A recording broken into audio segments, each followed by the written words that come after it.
Imagine waking up one morning and discovering that your family's debt has almost doubled. You rush to check your bank statements, but something doesn't make sense. Nobody remembers borrowing that much money. So where did the debt come from? Was it secretly borrowed? Was it hidden? Or is there another explanation that almost nobody is talking about? This isn't the story of one family. It's the story of over 220 million Nigerians. Because according to Nigeria's official debt records, the country's total public debt has risen dramatically under President Bola Ahmed Tinubu. Critics call it reckless borrowing. Government supporters say the numbers are being misunderstood. Both sides insist they're telling Nigerians the truth. But here's the question. Can they both be right? Tonight, we investigate one of Nigeria's most controversial economic debates. How much has Nigeria really borrowed? Why are the numbers rising so fast? Who is telling the truth? And perhaps the most important question of all. If Nigeria owes more money than ever before, why do millions of Nigerians feel poorer than ever? Before we uncover the answer, let me ask you something. Do you think Nigeria is borrowing beyond its means? Or is there a bigger story hiding behind these headlines? Share your first thoughts in the comments before we reveal the facts. And if you enjoy fact-based documentaries that go beyond the headlines to uncover the real story shaping Africa, make sure you subscribe to the African Lens Tales. Because every week, we bring you deeply researched investigations that challenge assumptions, separate facts from politics, and help you understand the forces shaping our continent. Now, let's begin where every good investigation starts, with the evidence.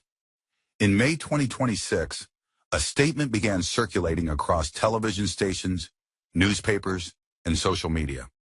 It claimed that President Bola Tinubu had borrowed approximately 65.9 trillion in less than 2 years. Then came an even more explosive claim that this was more than Nigeria borrowed during the previous 55 years combined. Overnight, the figure became political ammunition. Opposition politicians repeated it. Government supporters challenged it. Economists began arguing over methodology. Millions of Nigerians simply asked, is this actually true? To answer that question, we have to go back to where the numbers begin. Before President Tinubu took office in May 2023, Nigeria was already carrying an enormous financial burden.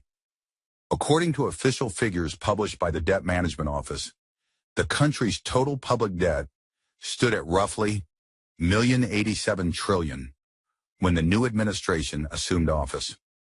By the end of 2025, that figure had climbed to about $159 trillion, implying an increase of around $66 trillion in less than 3 years. At first glance, the conclusion appears obvious. Nigeria borrowed $66 trillion, case closed. Except, that conclusion hides one of the biggest misconceptions in modern economics. Imagine you borrowed $100 from a friend. Nothing changes. You don't borrow another dollar. Yet 1 year later, your debt suddenly triples. Sounds impossible. Unless you're measuring that debt in Nigerian naira. Before exchange rate reforms, $1 exchanged for roughly 460 in the official market.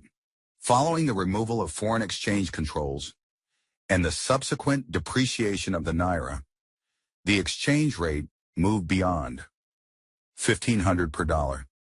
Suddenly, the exact same dollar debt looked dramatically larger when converted into naira. Nigeria hadn't necessarily borrowed 3 times more dollars. But on paper, the debt appeared to explode. This single economic reality explains why a significant portion of Nigeria's rising debt stock reflects currency valuation rather than entirely new loans. But here's where the story becomes even more uncomfortable. Even if exchange rate movements explain part of the increase, Nigerians are still living with the consequences. The government chose to unify the exchange rate. The government removed fuel subsidies. The government accepted the short-term pain. So while economists debate accounting methods, ordinary Nigerians are calculating something much simpler. Food, rent, transport, school fees, electricity, their own household budgets. If you're finding this investigation insightful so far, take just a second to support the channel. A simple like helps YouTube recommend documentaries like this to more people who want facts instead of political talking points. And if you're new here, subscribe to the African Lens Tales. Our mission is simple: to explore Africa's biggest stories through evidence, context, and history, so you can make up your own mind. Now, let's examine the question that government officials still have to answer. Government officials argue that these reforms were necessary. International financial institutions have broadly supported the direction of the reforms, pointing to improvements in fiscal balances, foreign exchange reserves, investor confidence, and a gradual decline in inflation from its peak. The World Bank projects stronger economic growth if reforms continue, while the IMF has noted progress in macroeconomic stabilization. Yet economic stabilization does not always translate into immediate relief for households. For millions of Nigerians, the question remains painfully direct. If these reforms are working, why does daily life still feel harder? This is the tension at the heart of Nigeria's current economic story. Macro indicators may be improving, but many families have yet to feel those gains. Borrowing money isn't necessarily dangerous. The United States borrows. China borrows. Britain borrows. Japan owes more than twice the size of its economy. So why is Nigeria's borrowing causing so much concern? Because debt is only useful when it creates future wealth. If borrowed funds finance infrastructure, productive industries, education, energy and exports that expand the economy, future generations can repay those loans more easily. But if debt grows faster than productivity, the burden becomes heavier with each passing year. The debate has become even more significant in 2026. Nigeria remains one of the largest borrowers from the World Bank's International Development Association, although outstanding IDA debt eased slightly to about $18.5 billion by March 2026. At the same time, President Tinubu has argued on the international stage that high global borrowing costs are preventing African countries from investing more in infrastructure, healthcare, and education. He said debt servicing costs continue to crowd out development spending and called for reforms to the global financial system. This introduces another dimension to the debate. Is Nigeria's challenge primarily domestic policy, or is it also a consequence of how global finance treats developing economies? The answer may be a combination of both. So did Tinubu borrow approximately these 66 trillion? Based on official debt statistics, yes, Nigeria's public debt increased by roughly that amount during the period in question. But is it accurate to suggest that every naira of that increase represents fresh borrowing?